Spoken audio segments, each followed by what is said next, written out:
The First Day of Spring by Mary Wolfe. Narrated by William Skye. The first day of spring, the man at the weather tower had said, and certainly it felt like spring, with the cool breeze blowing lightly about her and a faint new clover smell borne in from the east. Spring. That meant they would make the days longer now, and the nights shorter, and they would warm the whole world until it was summer again. Trina laughed aloud at the thought of summer, with its picnics and languid swims in the refilled lakes, with its music and the heavy scent of flowers and the visitors in from space for the festival. She laughed and urged her horse faster, out of its ambling walk into a trot, a canter, until the wind streamed about her, blowing back her hair, bringing tears to her eyes as she rode homeward toward the eastern horizon, the horizon that looked so far away, but wasn't really. "Trina!" His voice was very close, and it was familiar, though for a moment she couldn't imagine who it might be. "Where are you?" She had reined the horse in abruptly, and now looked around her in all directions, toward the north and south and east and west, toward the farmhouses of the neighbouring village, toward the light tower and the sun tower. She saw no one. No one else rode this early in the day in the pasture part of the world. "I'm up here, Trina." She looked up then and saw him, hovering some 30 feet off the ground in the ridiculous windmill-like craft he and his people used when they visited the world. "Oh, hello, Max." No wonder she had known the voice. Max Kramer down from space, down to the world, to see her. She knew, even before he dropped his craft onto the grass beside her, that he had come to see her. He couldn't have been on the world for more than the hour she'd been riding. "You're visiting us early this year, Max. It's not festival time for 3 months yet." "I know." He cut the power to the windmill blades and they slowed, becoming sharply visible.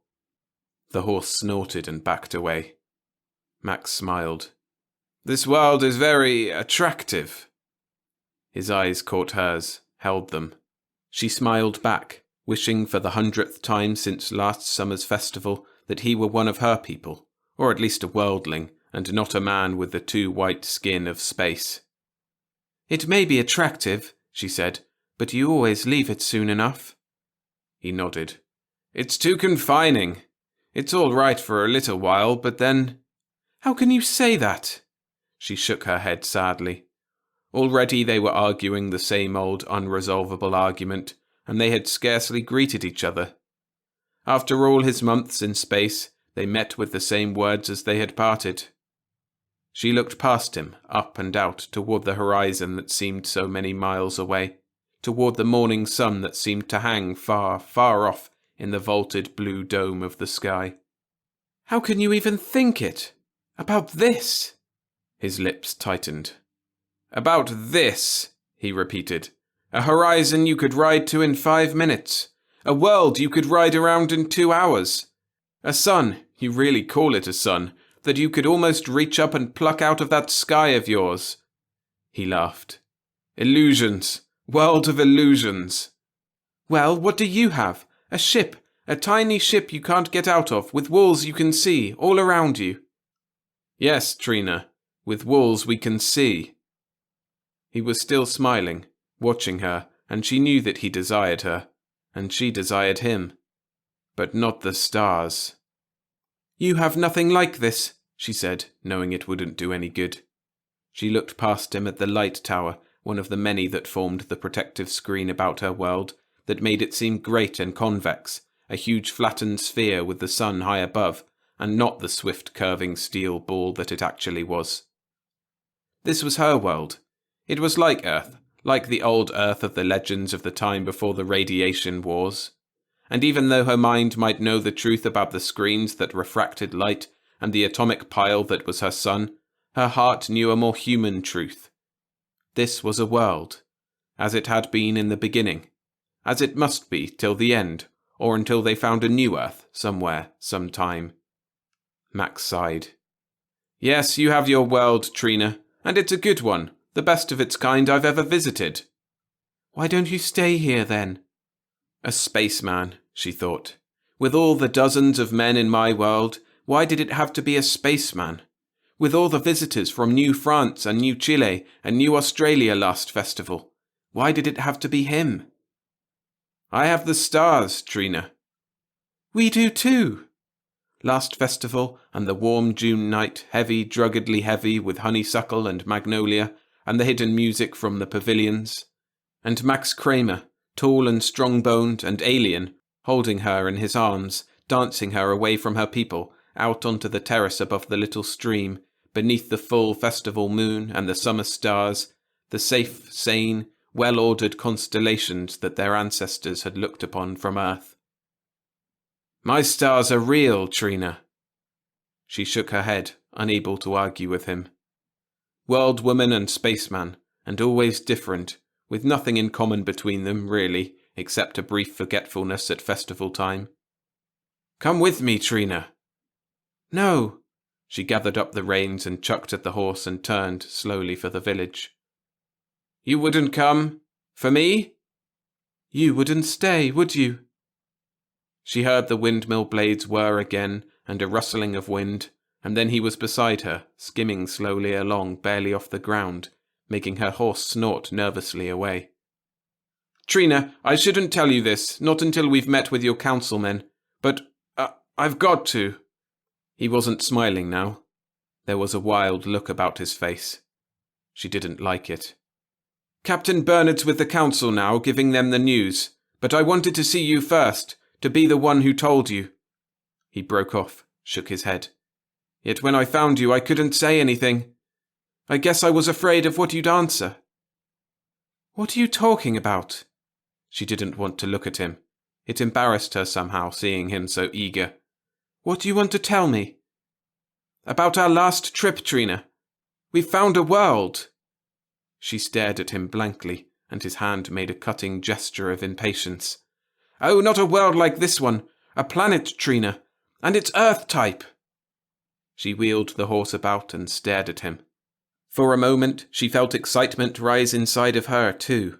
And then she remembered the generations of searching and the false alarms and the dozens of barren, unfit planets that the spacemen colonized, planets like ground-bound ships.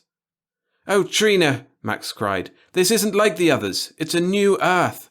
And there are already people there, from not long after the Exodus. A new Earth, she said. I don't believe it. The council wouldn't either, she thought. Not after all the other new Earths, freezing cold or methane atmosphered, or at best completely waterless.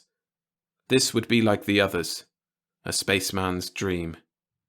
You've got to believe me, Trina, Max said.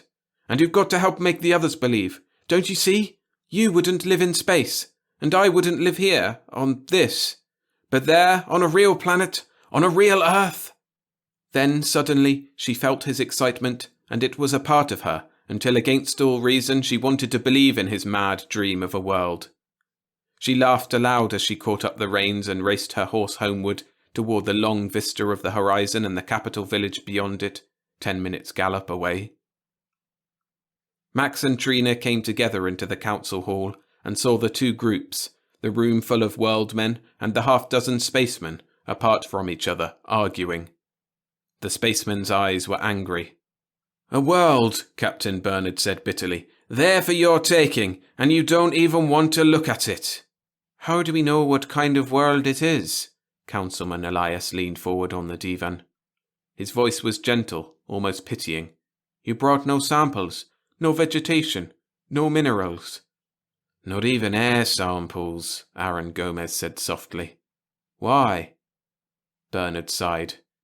We didn't want to wait, he said. We wanted to get back here to tell you. It may be a paradise world to you, Elias said, but to us... Max Kramer tightened his grip on Trina's hand. The fools, he said, talking and talking, and all the time this world drifts farther and farther away. It takes so much power to change course, Trina said. And besides, you feel it. It makes you heavy. She remembered the stories her father used to tell about his own youth when he and Kurt Elias had turned the world to go to a planet the spaceman found. A planet with people who lived under glass domes or deep below the formaldehyde-poisoned surface. "You could be there in 2 weeks, easily, even at your world speed," Captain Bernard said. "And then we'd have to go out," Elias said. "Into space." The world men nodded. The women looked at each other and nodded too. One of the spacemen swore graphically, and there was an embarrassed silence as Trina's people pretended not to have heard. "Oh, let's get out of here," the spaceman who had sworn swore again just as descriptively, and then grinned at the councilmen and their aloof blank faces. "They don't want our planet. All right, maybe New Chile." "Wait!" Trina said it without thinking, without intending to. She stood speechless when the others turned to face her. All the others. Her people and Max's. Kurt Elias leaning forward again, smiling at her. "Yes, Trina," the councilman said. "Why don't we at least look at it? Maybe it is what they say." Expression came back to their faces then. They nodded at each other and looked from her to Max Kramer and back again at her, and they smiled. Festival time, their eyes said. Summer evenings, summer foolishness. And festival time long behind them, but soon to come again. "Your father went to space," Elias said. "We saw one of those worlds the spacemen talk of." "I know." "He didn't like it." "I know that too," she said, remembering his bitter words and the nightmare times when her mother had had so much trouble comforting him, and the winter evenings when he didn't want even to go outside and see the familiar Earth-encircling stars. He was dead now. Her mother was dead now. They were not here to disapprove, to join with Elias and the others. They would have hated for her to go out there. She faltered, the excitement Max had aroused in her dying away, and then she thought of their argument, as old as their desire. She knew that if she wanted him, it would have to be away from the worlds. "At least we could look," she said, "and the spacemen could bring up samples, and maybe even some of the people for us to talk to." Elias nodded. "It would be interesting," he said slowly, "to talk to some new people. It's been so long. And we wouldn't even have to land," Aaron Gomez said, "if it didn't look right." The people turned to each other again and smiled happily. She knew that they were thinking of the men and women they would see, and all the new things to talk about. "We might even invite some of them up for the festival," Elias said slowly, "providing they're courteous." He frowned at the young spaceman who had done the swearing, and then he looked back at Captain Bernard. "And providing, of course, that we're not too far away by then." "I don't think you will be," Bernard said. "I think you'll stay." "I think so too," Max Kramer said, moving closer to Trina. "I hope so." Elias stood up slowly and signalled that the council was dismissed. The other people stood up also and moved toward the doors. "We'd better see about changing the world's course," Aaron Gomez said. No one objected. It was going to be done. Trina looked up at Max Kramer and knew that she loved him, and wondered why she was afraid. It was 10 days later that the world, New America, came into the gravitational influence of the planet's solar system. The automatic deflectors swung into functioning position, ready to change course, slowly and imperceptibly, but enough to take the world around the system and out into the freedom of space where it could wander on its random course. But this time, men shunted aside the automatic controls. Men guided their homeland in, slowly now, toward the second planet from the sun, the one that the spaceman had said was so like Earth. "We'll see it tomorrow," Trina said. "They'll shut off part of the light tower system then." "Why don't they now?" Max Kramer asked her. It was just past sunset, and the stars of a dozen generations ago were just beginning to wink into view. He saw Venus low on the horizon, and his lips tightened, and then he looked up to where he knew the new sun must be. There was only the crescent of Earth's moon. "Now?" Trina said. "Why should they turn the screens off now? We're still so far away. We wouldn't see anything." "You'd see the sun," Max said. "It's quite bright, even from here. And from close up, from where the planet is, It looks just about like Earth's. Trina nodded. That's good, she said, looking over at the rose tints of the afterglow. It wouldn't seem right if it didn't. A cow lowed in the distance, and nearer the laughing voices of children rode the evening breeze. Somewhere a dog barked. Somewhere else a woman called her family home to supper. Old sounds. Older, literally, than this world. What are the people like out there? He looked at her face, eager and worried at the same time, and he smiled. You'll like them, Trina, he said. They're like, well, they're more like this than anything else. He gestured vaguely at the farmhouse lights ahead of them, at the slow walking figures of the young couples out enjoying the warm spring evening, at the old farmer leading his plough horse home along the path. They live in villages not too different from yours, and in cities, and on farms. And yet you like it there, don't you? She said. He nodded. Yes, I like it there. But you don't like it here. Why?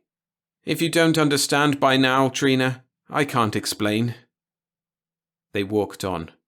Night came swiftly, crowding the rose and purple tints out of the western sky, closing in dark and cool and sweet-smelling about them.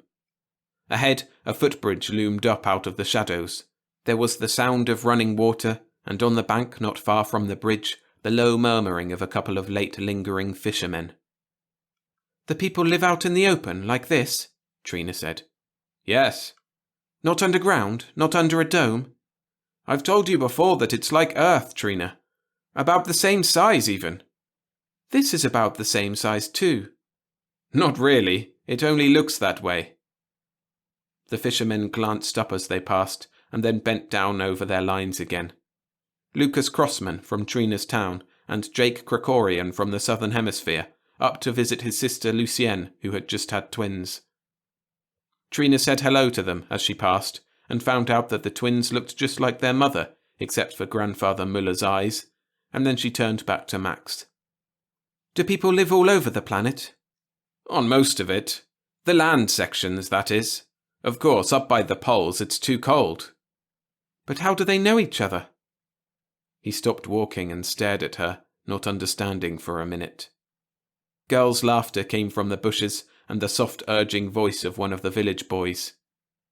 Max looked back at the fishermen and then down at Trina and shook his head. They don't all know each other, he said. They couldn't. She thought of New Chile, where her cousin Isabel was married last year, and New India, which would follow them soon to the planet because Captain Bernard had been able to contact them by radio. She thought of her people, her friends, and then she remembered the spacemen's far-flung ships and the homes they burrowed deep in the rock of inhospitable worlds. She knew that he would never understand why she pitied the people of this system. I suppose we'll see them soon, she said. You're going to bring some of them back up in your ship tomorrow, aren't you? He stood quietly, looking down at her. His face was shadowed in the gathering night, and his whole body was in shadow, tall and somehow alien-seeming there before her. Why wait for them to come here, Trina? He said. Come down with us, in the ship, tomorrow. Come down and see for yourself what it's like. She trembled. No, she said. And she thought of the ship, out away from the sky, not down on the planet yet, but hanging above it, with no atmosphere to break the blackness, to soften the glare of the planet's sun, to shut out the emptiness. You'd hardly know you weren't here, Trina. The air smells the same, and the weight's almost the same too. Maybe a little lighter. She nodded. I know. If we land the world, I'll go out there, but not in the ship. All right. He sighed and let go his grip on her shoulders and turned to start walking back the way they had come, toward the town. She thought suddenly of what he had just said, that she would hardly be able to tell the difference. It can't be so much like this, she said, or you couldn't like it, no matter what you say. Trina, his voice was harsh, you've never been out in space, so you couldn't understand. You just don't know what your world is like from outside when you're coming in. But she could picture it. A tiny planetoid, shining perhaps behind its own screens. A small, drifting, lonely sphere of rock. She trembled again. I don't want to know, she said. Somewhere in the meadows beyond the road there was laughter, a boy and a girl laughing together, happy in the night. Trina's fingers tightened on Max's hand, and she pulled him around to face her, and then clung to him, trembling, feeling the nearness of him as she held up her face to be kissed.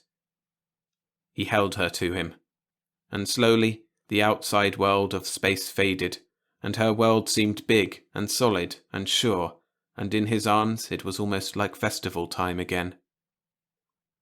At noon the next day, the world slowed again and changed course, going into an orbit around the planet, becoming a third moon, nearer to the surface than the others. The people, all of those who had followed their normal day-to-day life even after New America came into the system, abandoned it at last. They crowded near the television towers, waiting for the signal which would open up some of the sky and show them the planet they circled, a great green disk twice the apparent diameter of the legendary moon of Earth. Max stood beside Trina in the crowd that pressed close about his ship. He wore his spaceman's suit, and the helmet was in his hand. Soon he too would be aboard with the others, going down to the planet. "You're sure you won't come, Trina? We'll be down in a couple of hours." "I'll wait until we land there, if we do." Kurt Elias came toward them through the crowd. When he saw Trina, he smiled and walked faster, almost briskly. It was strange to see him move like a young and active man. "If I were younger," he said, "I'd go down there." He smiled again and pointed up at the zenith, where the blue was beginning to waver and fade as the sky screen slipped away. "This brings back memories." "You didn't like that other world," Trina said. "Not any more than Father did." "The air was bad there," Elias said. The signal buzzer sounded again. The center screens came down. Above them, outlined by the fuzzy halo of the still remaining sky, the black of space stood forth, and the stars and the great disk of the planet, with its seas and continents and cloud masses, and the shadow of night creeping across it from the east. "You see, Trina?" Max said softly. The voices of the people rose, some alive with interest and others anxious, fighting back the planet and the unfamiliar two bright stars. Trina clutched Max Kramer's hand, feeling again the eagerness of that first day when he had come to tell her of this world. "You're right," she whispered. "It is like Earth." It was so much like the pictures, though of course the continents were different, and the seas, and instead of one moon there were two. Earth. A new Earth, there above them in the sky. Elias let out his breath slowly. "Yes," he said, "it is. It's not a bit like that world we visited. Not a bit." "When you're down there, it's even more like Earth," Max said. "And all the way down you could watch it grow larger. It wouldn't be at all like open space." At the poles of the planet, snow gleamed and cloud masses drifted across the equator. And the people looked and pointed, their voices growing loud with eagerness. "Why don't we land the world now?" Trina cried. "Why wait for the ship to bring people up here?" "Landing the world would take a lot of power," Elias said. "It would be foolish to do it unless we planned on staying for quite a while." He sighed. "Though I would like to go down there. I'd like to see a really Earth-type planet." He looked at Max, and Max smiled. "Well, why not?" he said. Elias smiled too. "After all, I've been in space once. I'll go again." He turned and pushed his way through the people. Trina watched him go. Somehow he seemed a symbol to her. Old and stable, he had been head of the council since she was a child. And he had gone into space with her father. "Please come, Trina," Max said. "There's nothing to be afraid of." With both Max and Elias along, certainly it couldn't be too bad. Max was right. There was nothing really to be afraid of. She smiled up at him. "All right," she said. "I'll go." And then she was walking with Max Kramer toward the ship and trying not to remember her father crying in his sleep. The ship rose, and Trina cried out as she felt the heaviness wrench her back against the cushions. Max reached over to her. She felt the needle go into her arm again, and then sank back into the half-sleep that he had promised would last until they were ready to land. When she awoke, the planet was a disk no longer, but a great curving mass beneath the ship, with the mountains and valleys and towns of its people plainly visible. But the planet's sky still lay below, and around them, in every direction except down, space stretched out, blacker than any night on the world. The world. Trina moaned and closed her eyes, glad she hadn't seen it somewhere tiny and insignificant behind them. Max heard her moan and reached toward her. She slept again, and woke only when they were down and he was tugging the straps loose from around her. She sat up, still numbed by the drug, still half asleep and unreal feeling, and looked about her at the planet's surface. They were in a field of some sort of grain. Beyond the scorched land where they had come down, the tall cereal grasses rippled in the soft wind, a great undulating sea of green reaching out toward the far-off hills and the horizon. Cloud shadows drifted across the fields, and the shadow of the ship reached out to meet them. Trina rubbed her eyes in wonder. "It is like the world," she said. "Just like it." For a moment she was sure that they were back on the world again, in some momentarily unrecognized pasture, or perhaps on one of the sister worlds. Then, looking along the row of hills to where they dropped away into an extension of the plain, she saw that the horizon was a little too far, and that the light shimmered differently, somehow, than on her home. But it was such a little difference. "Come on outside," Max Kramer said. "You'll be all right now." She stood up and followed him. Elias was already at the airlock, moving unsteadily and a little blankly, also still partly under the influence of the narcotic. The lock opened. Captain Bernard stepped out and went down the ladder to the ground. The others followed him. Within a few minutes, the ship stood empty. Trina breathed the open air of the planet and felt the warmth on her face and smelled the scent of grass and the elusive fragrance of alien flowers. She heard the song of some strange, infinitely sweet-throated bird. It's Earth," she whispered. Voices, eager, calling voices, sang out in the distance. Then little cars rolled toward them, through the field, mowing down the grass, cutting themselves a path to the ship. People, men and women and children, were calling greetings. "This is where we landed before," Max said. "We told them we'd be back."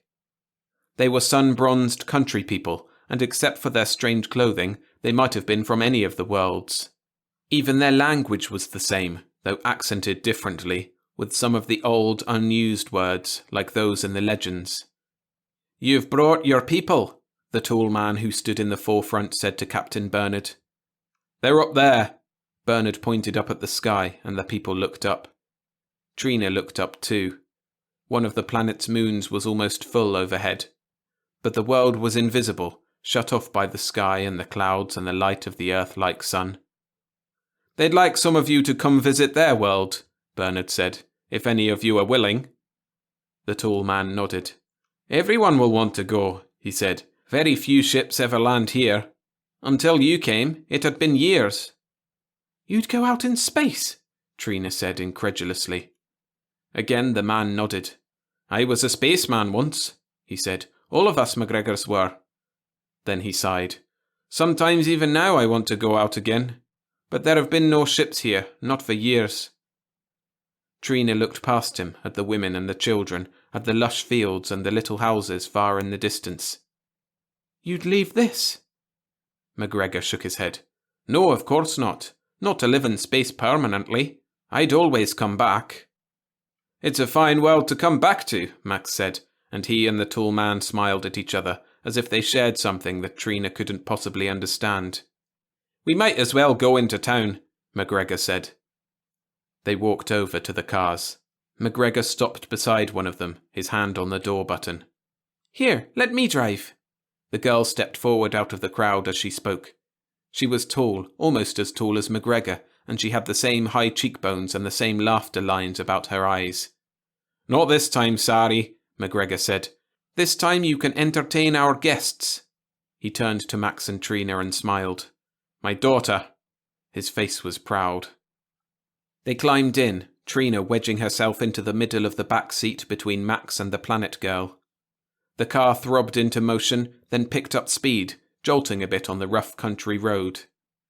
The ground rushed past and the fields rushed past, and Trina leaned against Max and shut her eyes against the dizzying speed. Here, close to the ground, so close that they could feel every unevenness of its surface, it was far worse than in the windmill-like craft the spacemen used on the worlds. "Don't you have cars?" Sari asked. "No," Trina said. "We don't need them." A car like this would rush all the way around the world in half an hour. In a car like this one, even the horizons wouldn't look right, rushing to meet them. Here, though, the horizons stayed the same, unmoving while the fence posts and the farmhouses and the people flashed past. "What do you use for transportation, then?" "We walk," Trina said, opening her eyes to look at the girl, and then closing them again. "Or we ride horses. Or—" A few minutes later, the car slowed, and Trina opened her eyes again. "We're coming into town," Sari said. They had climbed up over the brow of a small hill, and were now dropping down. At the bottom of the hill the houses clumped together, sparsely at first, then more and more of them, so that the whole valley was filled with buildings, and more buildings hugged the far slopes. "There are so many of them," Trina whispered. "Oh no, Trina, this is just a small town." "But the people, all those people." They crowded the streets, watching the cars come in, looking with open curiosity at their alien visitors. Faces, 1,000 faces, all different and yet somehow all alike, blended together into a great anonymous mass. "There aren't half that many people on the whole world," Trina said. Sari smiled. "Just wait till you see the city." Trina shook her head and looked up at Max. He was smiling out at the town, nodding to some men he apparently knew, with nothing but eagerness in his face. He seemed a stranger. She looked around for Kurt Elias, but he was in one of the other cars cut off from them by the crowd. She couldn't see him at all. "Don't you like it?" Sari said. "I liked it better where we landed." Max turned and glanced down at her briefly, but his hand found hers and held it tightly until her own relaxed. "If you want to, Trina, we can live out there, in those fields." For a moment she forgot the crowd and the endless faces as she looked up at him. "Do you mean that, Max? We could really live out there?" Where it was quiet, and the sun was the same, and the birds sang sweetly just before harvest time, where she would have room to ride and plenty of pasture for her favourite horse. Where she would have Max, there with her, not out somewhere beyond the stars. "Certainly we could live there," he said. "That's what I've been saying all along." "You could settle down here?" He laughed. "Oh, I suppose I'd be out in space a good deal of the time," he said. "The ships will come here now, you know. But I'll always come home, Trina. To this world. To you." And suddenly it didn't matter that the girl beside her chuckled, nor that there were too many people crowding round them, all talking at once in their strangely accented voices. All that mattered was Max, and this world, which was real after all, and a life that seemed like an endless festival time before her. Evening came quickly, too quickly, with the sun dropping in an unnatural plunge toward the horizon. Shadows crept out from the houses of the town, reached across the narrow street and blended with the walls of the houses opposite. The birds sang louder in the twilight, the notes of their song drifting in from the nearby fields. And there was another sound, that of the wind, not loud now, but rising, swirling fingers of dust in the street. Trina sat in front of the town cafe with the planet girl Sari. Max Kramer was only a few feet away, but he paid no attention to her, and little to Elias. He was too busy telling the planet people about space. "Your man?" Sari asked. "Yes," Trina said. "I guess so." "You're lucky." Sari looked over at Max and sighed, and then she turned back to Trina. "My father was a spaceman. He used to take my mother up when they were first married, when the ships were still running." She sighed. "I remember the ships, a little, but it was such a long time ago." "I can't understand you people," Trina shook her head. "Leaving all of this just to go out in space." The room was crowded, oppressively crowded. Outside, too many people walked the shadowed streets. Too many voices babbled together. The people of this planet must be a little mad, Trina thought, to live cooped together as the spacemen lived, with all their world around them. Sari sat watching her and nodded. You're different, aren't you? From us and from them, too. She looked over at Max and Bernard and the others, and then she looked at Kurt Elias, who sat clenching and unclenching his hands, saying nothing. Yes, we're different, Trina said. Max Kramer's voice broke incisively into the silence that lay between them then. I don't see why, he said, we didn't all know about this world, especially if more than one ship came here. Sari's father laughed softly. It's not so strange. The ships all belong to one clan, the McGregors, and eventually all of them either were lost in space somewhere or else grew tired of roaming around and settled down. Here. He smiled again, and his high cheekboned face leaned forward into the light. Like me. Night. Cloudless, black, but hazed over with atmosphere, and thus familiar, not like the night of space. The two small moons, the stars in unfamiliar places, and somewhere a star that was her world. And Trina sat and listened to the planet men talk, and to the spacemen among them who could no longer be distinguished from the native-born. Outside, in the narrow street, wind murmured, scudding papers and brush before it, vague shadows against the light houses. Wind rising and moaning, the sound coming in over the voices and the music from the cafe singers. It was a stronger wind than ever blew on the world, even during the winter, when the people had to stay inside and wish that Earth tradition might be broken and good weather be had the year round. We'd better get back to the ship, Elias said. They stopped talking and looked at him, and he looked down at his hands, embarrassed. They'll be worried about us at home. No, they won't, Max said. Then he saw the thin, blue-veined hands trembling, and the quiver not quite controlled in the wrinkled neck. Though perhaps we should start back. Trina let out her breath in relief. To be back in the ship, she thought, with the needle and its forgetfulness, away from the noise and the crowd and the nervousness brought on by the rising wind. It would be better, of course, when they had their place in the country. There it would be warm and homelike and quiet, with the farm animals nearby and the weather shut out, boarded out and forgotten, the way it was in winter on the world. You're coming with us? Captain Bernard was saying. Yes, we're coming. Half a dozen of the men stood up and began pulling on their long, awkward coats. It'll be good to get back in space again, McGregor said. For a while, he smiled. But I'm too old for a spaceman's life now. And I'm too old even for this, Elias said apologetically. If we'd found this planet the other time. He sighed and shook his head and looked out the window at the shadows that were people, bent forward, walking into the wind. He sighed again. I don't know. I just don't know. Sari got up and pulled on her wrap too. Then she walked over to one of the other women, spoke to her a minute, and came back carrying a quilted, rough-fabriced coat. Here, Trina, you'd better put this on. It'll be cold out. Are you going with us? Sure, why not? Dad's talked enough about space. I might as well see what it's like for myself. Trina shook her head, but before she could speak, someone opened the door and the cold breeze came in, hitting her in the face. Come on, Sari said. It'll be warm in the car. Somehow she was outside, following the others. The wind whipped her hair, stung her eyes, tore at her legs. The coat kept it from her body, but she couldn't protect her face, nor shut out the low moaning wail of it through the trees and the housetops.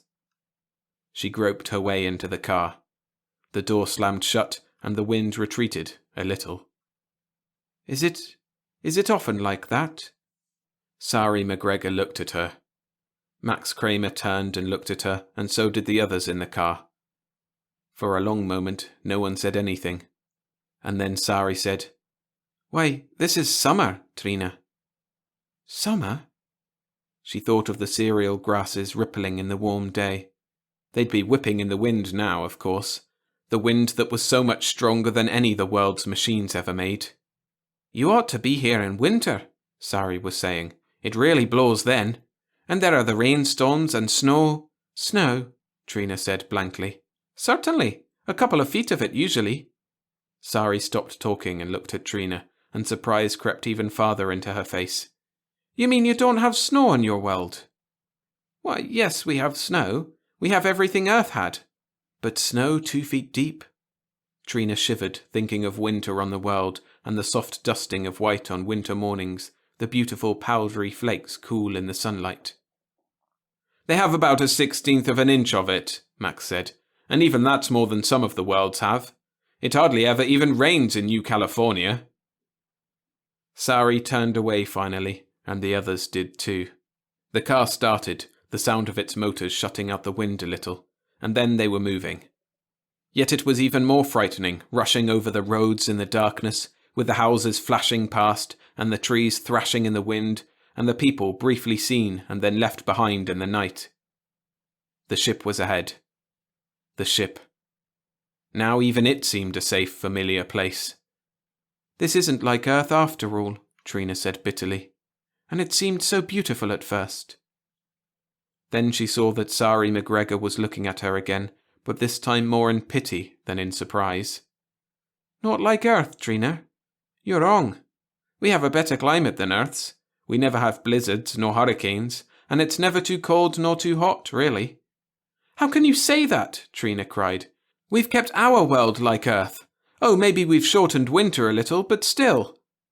Sari's voice was sad and gentle, as if she were explaining something to a bewildered child. My mother's ancestors came here only a few years out from Earth, she said. And do you know what they called this planet? A paradise. A garden world. That's why they named it Eden, Max Kramer said. Then they were at the ship, out of the car, running to the airlock, with the grass lashing at their legs, and the wind lashing at their faces, and the cold night air aflame suddenly in their lungs. And Trina couldn't protest any longer, not with the world mad about her, not with Sari's words ringing in her ears like the wind. She saw them carry Kurt Elias in, and then Max was helping her aboard, and a moment later, finally, the airlock doors slipped shut, and it was quiet. She held out her arm for the needle. When she awoke again, it was morning. Morning on the world. They had carried her to one of the divans in the council hall, one near a window, so that she could see the familiar fields of her homeland as soon as she awoke. She rubbed her eyes and straightened, and looked up at the others. At Elias, still resting on another divan. At Captain Bernard. At Sari and her father and another man from the planet. At Max. He looked at her and then sighed and turned away, shaking his head. Are we going back there? Trina asked. No, Elias said. The people are against it. There was silence for a moment, and then Elias went on. I'm against it. I suppose that even if I'd been young, I wouldn't have wanted to stay. His eyes met Trina's, and there was pity in them. No, Max said. You wouldn't have wanted to. And yet, Elias said, I went down there. Trina went down there. Her father and I both went out into space. He sighed. The others wouldn't even do that. You're not quite as bad, that's all, Max said bluntly. But I don't understand any of you. None of us ever has understood you. None of us ever will. Trina looked across at him. Her fingers knew every line of his face, but now he was withdrawn, a stranger. You're going back there, aren't you? She said. And when he nodded, she sighed. We'll never understand you either, I guess. She remembered Sari's question of the night before. Is he your man? And she realized that her answer had not been the truth. She knew now that he had never been hers, not really, nor she his. That the woman who would be his would be like Sari, eager and unafraid and laughing in the wind, or looking up the ports at friendly stars.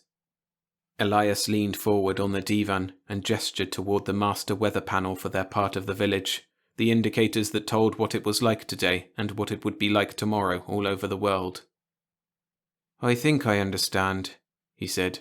I think I know what we did to our environment through the generations. But it doesn't do much good just knowing something. You'll never change, Max said. No, I don't think we will. Captain Bernard got up, and McGregor got up too. They looked at Max. Slowly he turned his head and smiled at Trina, and then he too stood up.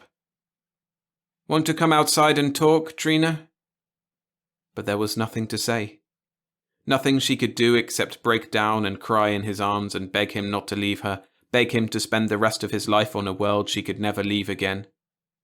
"No," she said. "I guess not."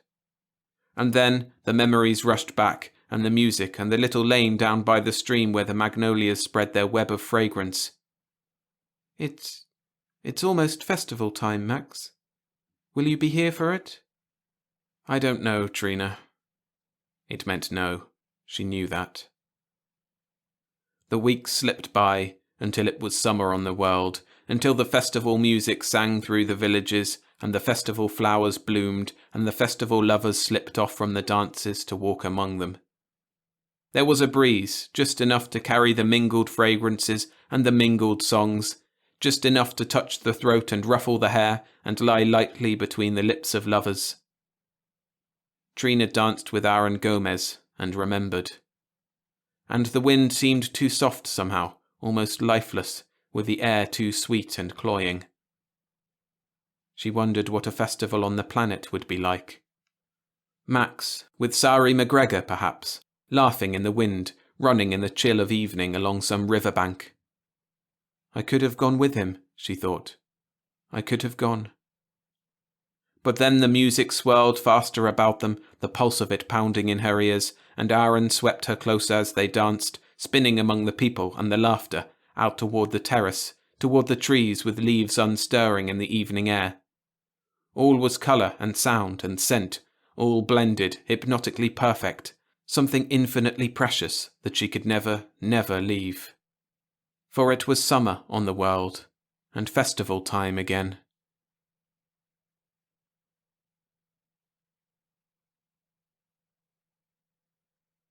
Thanks for listening. If you enjoyed the story, make sure to hit the like button. And subscribe for more videos every Monday and Friday. And while you're here, why not consider signing up to Patreon? At the cheapest tier, you get early access to full novels I narrate, as well as Patreon-exclusive novelettes every month, with the first one already released, Trouble on Titan by Henry Kuttner. It's a great one. So head over to patreon.com/storiesfromthesky_SFF. For your next story on YouTube, though, why not check out another tragic romance with Fritz Leiber's Yesterday House? A link to that video is on screen now.